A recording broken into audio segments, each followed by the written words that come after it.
मुल्क में pre monsoon का आगाज हो चुका है। शेखुपुरा में यालाबारी हुई, लाहौर में आंधी ने मौसम के तेवर बता दिए हैं।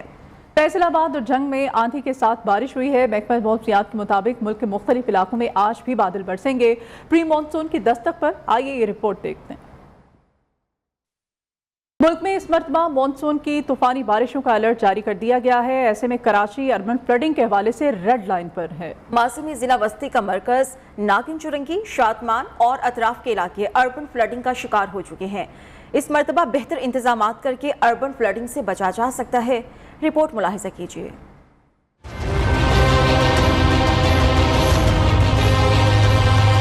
अर्बन फ्लडिंग एक ऐसा खतरा जो मानसून में शहरियों की परेशानी बढ़ा देता है। कराची के जिला वस्ती के मरकज में वाक़या नागन, चुरंगी, शादमान और इतराफ के इलाके कुछ बरसों से मानसून के दौरान अर्बन फ्लडिंग का शिकार हो रहे हैं। इंतजामिया कभी इन इलाकों की बोसीदा सेवरेज लाइंस को जिम्मेदार करार देते हैं तो कभी मलबा एक दूसरे पर डालकर मामला गोल कर देते हैं। ऐसे में सवाल ये पैदा होता है कि अर्बन फ्लडिंग से बचने के पेशगी इंतजाम क्यों नहीं किए जाते।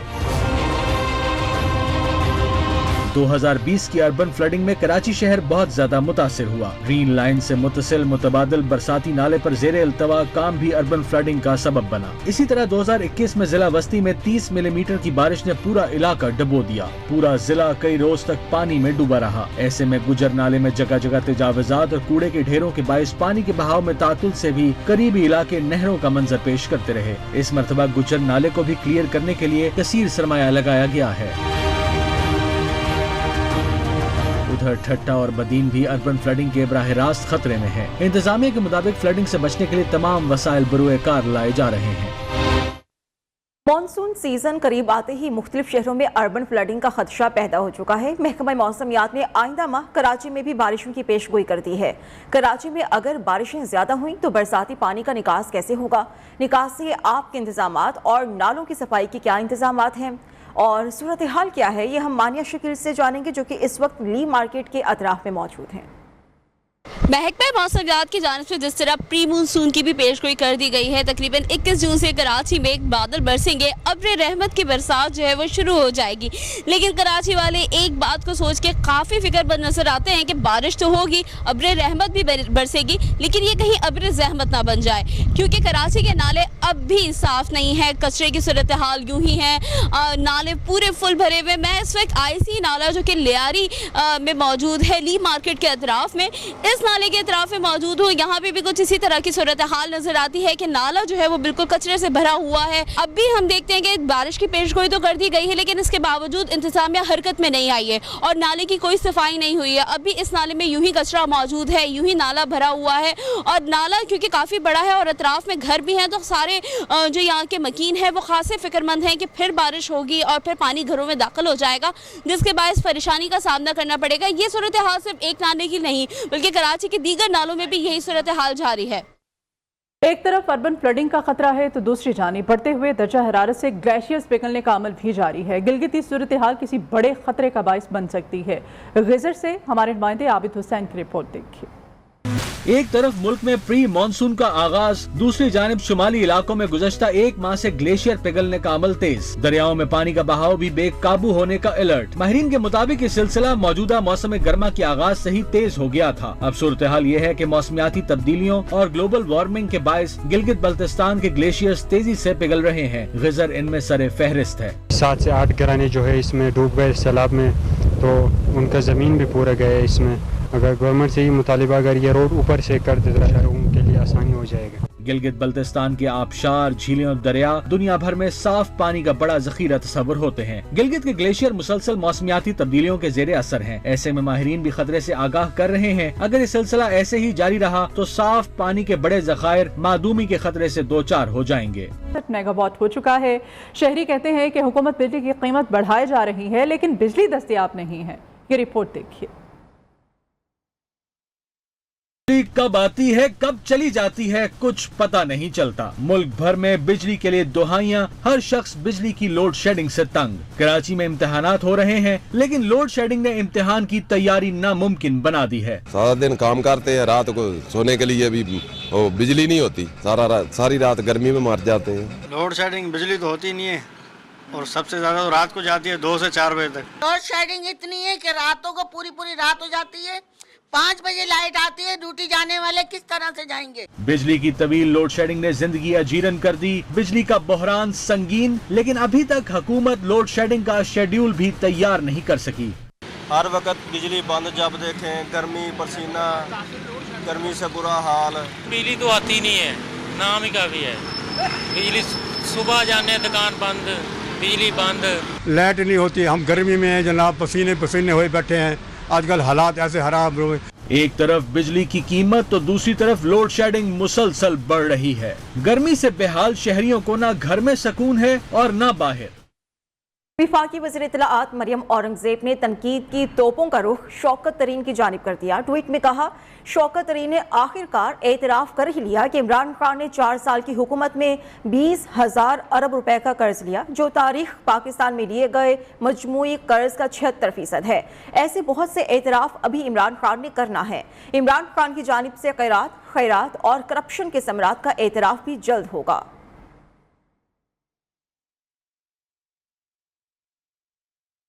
और फवाद चौधरी का मरियम औरंगजेब को जवाब कहते हैं, आप हर वक्त कैंडी क्रश ही खेलती रहेंगी तो इस तरह की अहमकाना गुफ्तगू करती रहेंगी। तहरीक इंसाफ की हुकूमत ने कुल 52 अरब डॉलर कर्ज दिया। 52 अरब में से 38 अरब डॉलर आपकी हुकूमतों के लिए की तरफ से लिए गए कर्ज की वापसी है। अगर IMF से मुआवजा पसंद नहीं है तो भिखारी हुकूमत IMF बोर्ड में क्या लेने जाती है। तो वफाकी बजट में हुकूमत की जानिब से लगाए गए टैक्स की वजह से प्रॉपर्टी डीलर्स शदीद परेशान और नाला नजर आते हैं। उन्होंने कहा है कि प्रॉपर्टी का कारोबार पाकिस्तान के बड़े कारोबारों में से एक है और अगर ये मुतासिर हुआ तो इससे जुड़े कई दीगर कारोबार और रोजगार भी मुतासिर होंगे।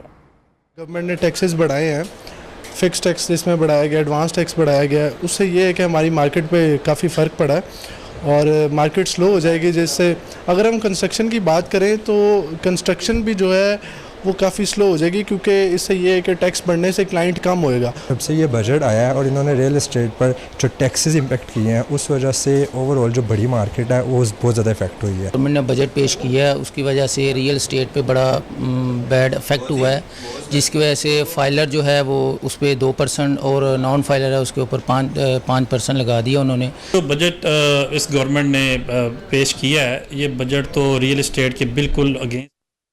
टैक्स चोर और टैक्स गोशवारे जमा ना कराने वाले हो जाएं तैयार। टैक्स गोशवारे जमा ना कराने वालों की मोबाइल सिम बंद, जबकि बिजली और गैस के कनेक्शंस मुनक़ता कर दिए जाएंगे। फाइनेंस बिल में तरमीम शामिल कर दी गई है। मजीद बताने के लिए हमारे साथ हैं deputy bureau chief news Islamabad Ali शेर। अली शेर, बताइएगा मजीद क्या किया जा रहा है ऐसे लोगों के खिलाफ। जी बिल्कुल, फाइनेंस बिल जो वजीर खजाना ने पेश किया था कौमी असम्बली में और कल से उस पर बहस शुरू होगी, तो उसमें कुछ जो फाइनेंस से मुतल्लक मुआशी इस्लाहत होती हैं उसमें कानून साजी के कुछ नुकात भी डाले जा सकते होते हैं। तो उसमें फाइनेंस बिल की सेक्शन 114B जो है उसमें तरमीम की जा रही है, जिसमें ये होगा कि जो कोई जो है वो अपने टैक्स गोशवारे जमा नहीं कराएगा, यानी टैक्स नहीं देगा या टैक्स देता है बाद का तो उसमें शार्ट करता है और टैक्स गोशवारे जमा नहीं कराता, तो उसकी मोबाइल सिम जो है वो बंद की जा सकेगी, उसका मोबाइल जो होगा उसको बंद किया जा सकेगा, बिजली और गैस के कनेक्शन जो है वो मुनक़ता किए जा सकेंगे और इसका इख्तियार जो है वो इनकम टैक्स कमिश्नर और या बोर्ड को होगा। ठीक है जी, बहुत शुक्रिया अली शेर आपका। वापस आएंगे इस ब्रेक के बाद, आप हमारे साथ रहिए।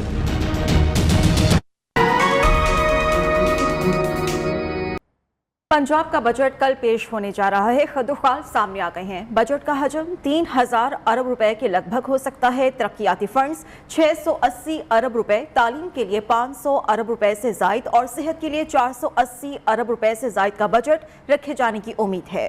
पंजाब के बजट में कौन से फलाही मंसूबे जारी किए जाएंगे और गरीब को क्या सब्सिडी दी जाएगी, इस बारे में डिटेल्स देंगे अशरफ मेहताब से। जी अशरफ।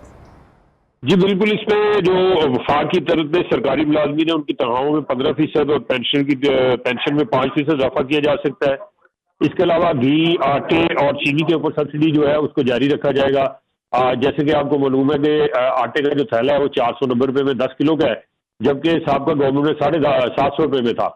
इसी तरह से जो चीनी थी वो तकरीबन 120 में थी, फिर 90 रुपये पे आई सरकारी रेट पे पिछले दौर में, लेकिन अब वो इस वक्त 80 रुपये में भी मिल रही है, लेकिन उसको 70 रुपये पे लाने की कोशिश की जा रही है। घी फी किलो पे तकरीबन 150 से 200 रुपए फी किलो सब्सिडी दिए जाने का इम्कान है, जबकि यूटिलिटी स्टोर पे इस पे ऑलरेडी सब्सिडी दी जा रही है और वहाँ पे आटा जो है वो मजीद 90 रुपए सस्ता है, 400 रुपए में 10 किलो का थैला मिलता है।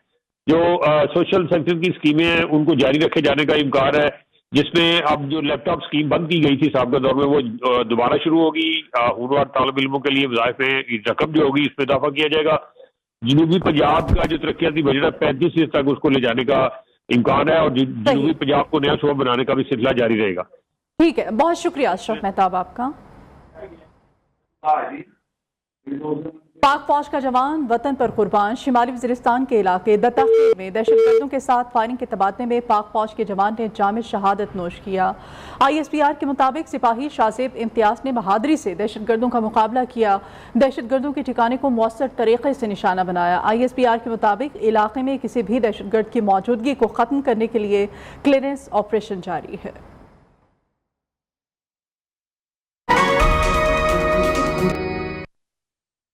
Welcome back. फैसलाबाद के सरकारी अस्पतालों में पर्ची माफिया के बाद कैंटीन माफिया भी सरगर्म हो गया है। चीजों की कीमतों में बेजा इजाफे ने मरीजों की मुश्किलात बढ़ा दी हैं। रिपोर्ट के साथ वकास शिराज। तो दूसरी जानिब कैंटीन मालकान की तरफ से चीजों की मनमानी कीमतें वसूल की जाने लगी। हमारे अस्पताल में जो कैंटीन वगैरह बाहर के रेट अगर 50 रुपए है तो इधर से एक चीज 100 रुपए की मिलती है, तो गरीब लोगों के लिए बहुत मसला है, बहुत प्रॉब्लम है। अस्पताल की कैंटीन में चीजों की जायद कीमत पर अस्पताल इंतजामिया ने कार्रवाई का अंदिया दे दिया। जो ओवर चार्जेस करने वाले हैं उसके खिलाफ हम बड़ा अपना उनके ऊपर हम मॉनिटरिंग भी करते हैं। ये गायब गए हम उधर खुद भी चक्कर लगा के देखते हैं और जो कंप्लेनेंट आते हैं उनके ऊपर भी उनकी कंप्लेंट्स पे भी हम एक्शन लेते हैं। शहरी कहते हैं सरकारी अस्पतालों में कैंटीन माफिया को कंट्रोल करने के लिए मौसर इकदाम किए जाएं तो मरीजों की मुश्किलात कम हो सकती हैं। सरकारी अस्पतालों में आने वाले शहरियों ने मुतालबा किया है कि कैंटीन माफिया को लगाम डाला जाए ताकि उनकी मुश्किलात में कुछ हद तक कमी वाक़या हो सके। कैमरा के साथ वकास शराज, न्यू फैसलाबाद। मैदान जंग में दुश्मन को सबक सिखाने का काम हो या फिर दुखी इंसानियत की खिदमत, पाक फौज हर मैदान में सबसे आगे है। रिपोर्ट देखिए। फौज ने कैंसर की मरीजा के लिए फौरी मदद का ऐलान करके सबके दिल जीत लिए। आबिद हुसैन नामी शहरी की 14 साल बेटी अलिशबा आबिद गुज़श्ता 1 साल से कैंसर की बीमारी में मुब्तला है। रावलपिंडी के अस्पताल CMH में जेर इलाज अलिशबा को इलाज के लिए 7 लाख रुपए दरकार थे। अलिशबा के वालिद आबिद हुसैन ने सोशल मीडिया पर मदद की अपील की तो chief of army staff general Qamar Javed Bajwa ने इलाज के लिए बर वक्त रकम फराहम कर दी। बच्ची के वालिद ने आर्मी चीफ का शुक्रिया अदा किया। जुर्रत के बेलौस काम का एतराफ करने के लिए उन्हें कोर हेडक्वार्टर कोयटा में मदऊ किया गया और नकद इनाम से नवाजा गया। इस बुलेटिन से इतना ही। देखते रहिए न्यूज़।